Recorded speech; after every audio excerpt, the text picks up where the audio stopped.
Hello again there, folks. So, if providing that this channel doesn't get deleted in a few days with YouTube's upcoming purge, I think I'm gonna be, after this video, focus a little bit more on culture and wind it down a bit, which is my tradition, to not get into anything too serious, maybe do a bit of pop culture, hopefully have a couple of cozy live streams.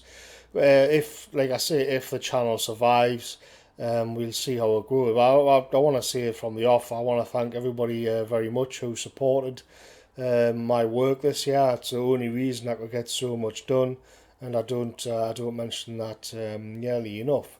But just I wanted to do a quick take on this advertisement that I've seen going around, which people like so for some reason keep sending me, and it's what it is a set of talking points.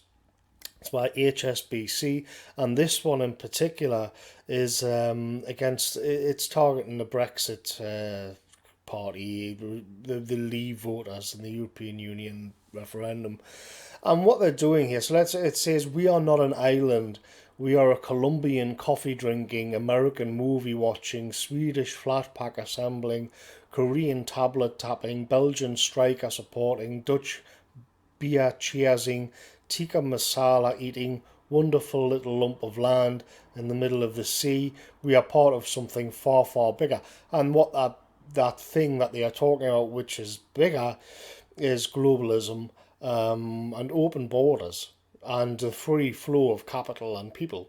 And what they're doing is they're using these material goods and globalism to say that your identity as it stands now is crafted around globalism and these consumer products.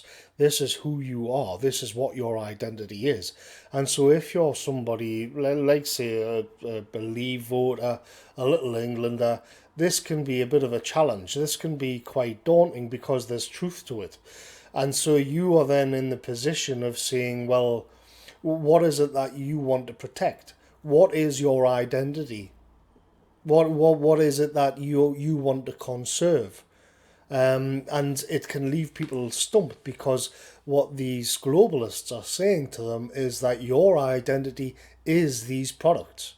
And so, what is it that you think you're going to conserve by closing the borders? What is it that you think you're going to conserve or protect by leaving the European Union? This is who you are now. And for people who are more focused on identity, what do they say back to that? Because there's truth to it.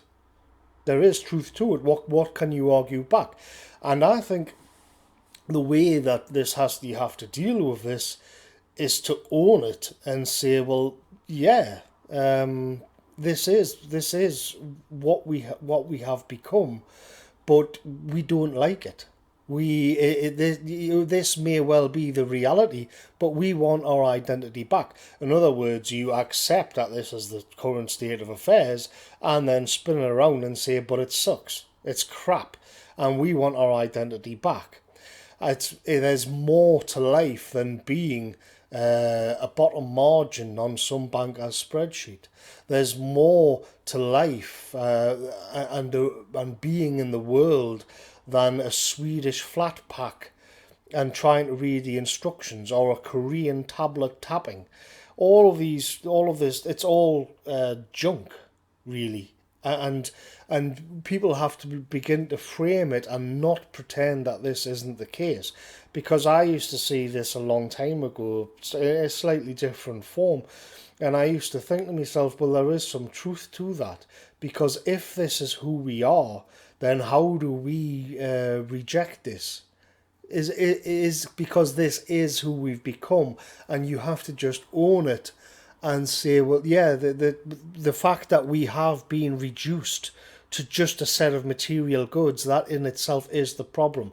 That's why you've got so many people depressed. That's why you've got so many people raging alcoholics, and everybody, all they do, so you can take it from this advertisement here, all they do is go to work in a supermarket, and then they come back home and eat tikka masala and watch their Japanese television. The Japanese television is a funny one because the televisions themselves get ever more impressive. They get bigger and bigger and bigger and more high definition. They've got these curves to them now. But you know what's actually on the television that you're actually watching just gets worse and worse and worse because the society that this materialism is creating isn't capable of creating anything artistic or anything profound or anything which moves the human spirit.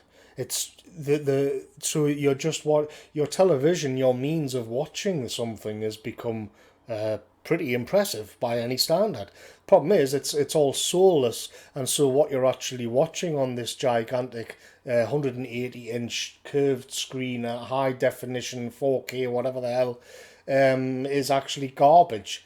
It's so you see that's I think a perfect example of the soullessness of this, and so I would say to people who get stumped by this, accept it and say, yeah, this is what we've been reduced to, are just margins, and you know the nobody will come out and fly the flag for this stuff more than the left, more than the people who like to LARP as being anti-capitalist. This is a definitely left-leaning spin on this. So you begin to see where the two things connect. And it's no surprise at all that when you dig into who actually funds the left and why, you know, they're all raking the money in, they're all very well funded by these billionaire corporations, it's because their talking points are one and the same, essentially. Because the left will just say the left are, as always, doing the dog work. They're acting as the thug bouncers for these banking cartels. And I would say, yeah, this is the situation, but we want our identity back because there's ways of being in the world which are a bit more meaningful than the Swedish flat pack. So I'll just leave that there. I'll catch us later, folks. Thanks for listening.